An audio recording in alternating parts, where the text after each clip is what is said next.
우리 주교회 교과연구 시간에 오신 성도님들을 주님의 이름으로 환영합니다. 지난 시간 저희는 예수님이 만물의 시작이자 으뜸임을 배웠습니다.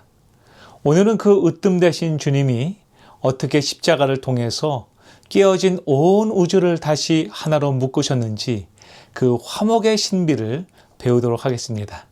다 함께 기도로 교과연구를 시작하겠습니다. 사랑과 은혜가 풍성하신 하나님 아버지, 독생하신 예수 그리스도를 이 땅에 보내주시며 가장 수치스러운 십자가를 가장 영광스러운 화목의 도구로 삼아주시니 감사합니다. 오늘 우리 교과연구를 통해서 우리를 향한 하나님의 끝없는 사랑과 온 우주를 회복하시는 하나님의 지혜를 깨닫게 하여 주시옵소서. 주님의 십자가 앞에 우리의 모든 막힌 담이 무너지기를 소망합니다. 그래서 그리스도의 사랑으로 하나 되고 연합하며 용서하며 화목하게 축복하여 주시옵소서. 우리를 사랑하시는 예수님의 이름으로 간절히 기도드리옵나이다. 아멘. 사도 바울은 그리스도의 탁월함을 설명하면서 아주 흥미로운 표현 한 가지를 사용합니다. 그것은 바로 아버지의 모든 충만이 예수님 안에 거한다라는 고백입니다. 여기서 말하는 충만은 그 원어로 플레로마라는 단어가 사용되는데요. 이 단어는 단순히 양적으로 가득 차 있는 상태를 넘어서 본질적으로 완전한 상태 또는 모든 요소가 결함 없이 존재하는 상태를 의미합니다. 사도 바울이 용어를 선택한 이유는 바로 당시 골로새 교회에 침투한 이 영지주의적 가르침, 즉 예수님은 하나님보다 열등한 신적 존재 중 하나일 뿐이라는 그 주장을 반박하기 위함이었습니다. 그래서 사도 바울은 골로새서 2장 9절에서 그 안에는 신성의 모든 충만이 육체로 거하시고 라고 기록하고 있습니다. 여기서 신성은 하나님의 성품 중 일부가 아니라 하나님의 본질 그 자체를 말하고 있습니다. 즉 예수님은 하나님의 일부분을 닮은 분이 아니라 하나님의 본질적 완전함이 단 1%의 결함도 없이 육신 안에 그대로 임재해 계신 분이라는 것을 그는 말하고 있는 것입니다.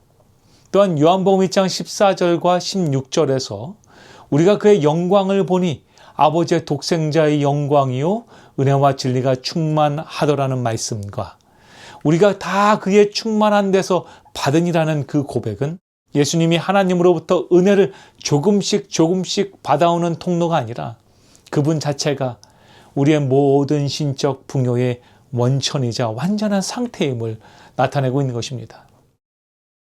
따라서 예수님 안에 거하는 이 충만은 창조주의 권능과 구속주의 지혜가 완전하게 조화된 상태를 의미하는 것이죠. 하나님께서는 이 모든 본질적 완전함을 닮은 충만함을 가지고 우리에게 다가오셨습니다. 다 함께 골로새서 1장 19절과 20절을 읽어보겠습니다.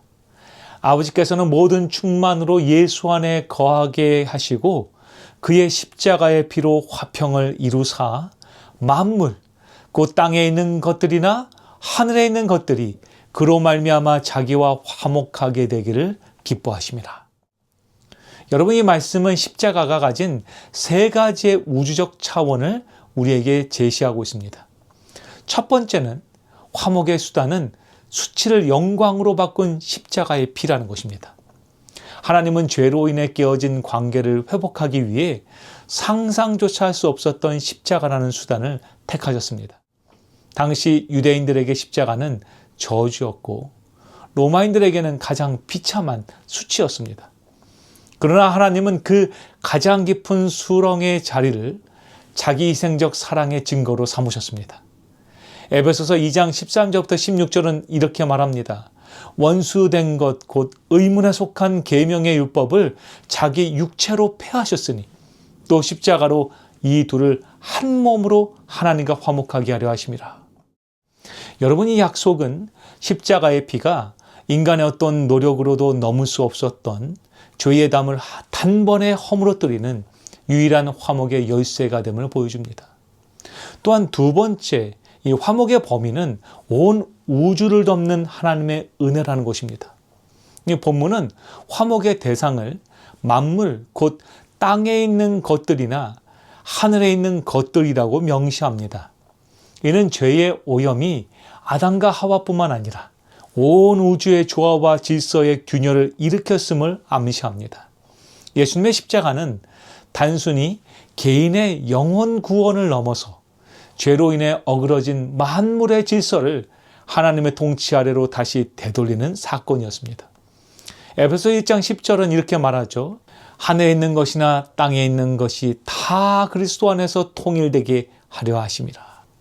여기서 통일은 질서 없던 우주가 그리스도를 머리로 하여 다시 제자리를 찾는 것을 의미합니다. 십자가는 하늘과 땅을 다시 잇는 거대한 다리가 되는 것입니다. 세 번째로 주님께서는 이 화목의 결과가 천사들조차 경탄하는 우주적 증거임을 보여준 것입니다. 바울은 이 화목이 보이지 않는 영적 세계에서도 결정적인 증거가 되었다라고 설명합니다. 십자가는 사탄의 참소가 거짓임을 드러내고 하나님의 공의와 사랑이 어떻게 공존할 수 있는지를 온 우주에 선포한 놀라운 사건이었던 것이죠. 고린도전서 4장 9절의 말씀은요. 그리스도인들과 그리스도인들의 사역은 세계 곧 천사와 사람에게 구경거리가 되었다라고 기록합니다. 또한 베드로전서 1장 12절은 이 구원의 신비에 대해서 천사들도 살펴보기를 원하는 것이라고 증언합니다. 즉 십자가는 하늘의 존재들에게까지 하나님의 무한한 지혜와 자비로운 성품을 확증해주는 화목의 마침표가 되었다는 것입니다. 엘렌 G 화이트는 시대의 소망 760페이지에서 십자가의 참혹함과 그 속에서 드러난 하나님의 성품을 이렇게 기술합니다. 그분의 손과 발에서 흐르는 피가 십자가를 세우기 위하여 뚫어놓은 바위 위에 방울방울 떨어졌다. 못 박힌 상처들은 몸무게를 견디지 못해 크게 찢어졌다. 그분의 영혼이 세상의 죄짐에 눌려 헐떡일 때 몰아쉬는 호흡은 점점 빠르고 깊어만 갔다. 그 속에서 무서운 고통 가운데서 아버지여 저희를 사하여 주옵소서 자기의 하는 것을 알지 못함이니이다라고 기도하실 때에 온 하늘은 경탄으로 충만하였다. 그러나 그곳에는 하나님의 형상으로 지음을 받은 사람들이 하나님의 독생자의 생명을 해치는 일에 가담하고 있었다. 이것이야말로 하늘 우주 거민에게 얼마나 놀라운 광경이었겠는가. 이 참혹한 수치의 자리에서 도리어 용서와 사랑의 화목을 선포하셨기에 십자가는 하나님과 인간 사이뿐만 아니라 하나님과 온 우주 사이의 화목을 완성한 승리의 깃발이 되었던 것입니다. 그 참혹한 그 자리에 우리 주님께서는 우리를 위해서 이 화목의 길을 여셨던 것이죠. 사랑하는 미주교회 성도 여러분, 오늘 우리는 온 우주를 화목하게 하신 십자가의 능력을 묵상했습니다. 지금 여러분의 마음을 짓누르는 갈등이나 문제는 여러분 무엇입니까? 혹시 하나님과 혹은 이웃과 아직 화해하지 못한 영역이 있지는 않습니까? 십자가는 이미 모든 화목을 다 이루었다라고 선언합니다. 만약 우리의 생애가 거룩한 향기로 충만하여지고 우리가 다른 사람에 대하여 예수 그리스도와 같은 마음을 품고 있다면 우리는 하나님을 높이게 될 것입니다. 그리고 다른 사람을 축복하기 위해서 예수님이 한 것 같은 사랑의 모본을 따르게 될 것입니다.